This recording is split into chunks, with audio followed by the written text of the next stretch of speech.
சுட்டீஸ். இன்னைக்கு நம்ம பார்க்க போறது உயிர்மை எழுத்துக்கள்.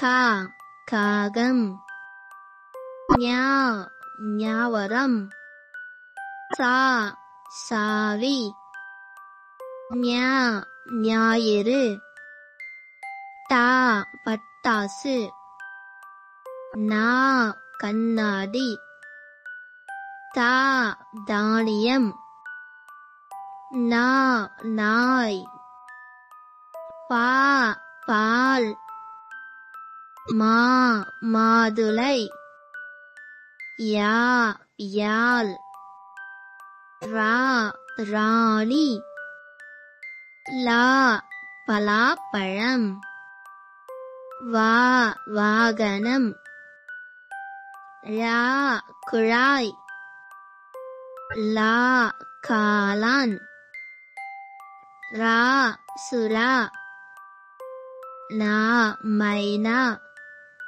Bye bye chutties.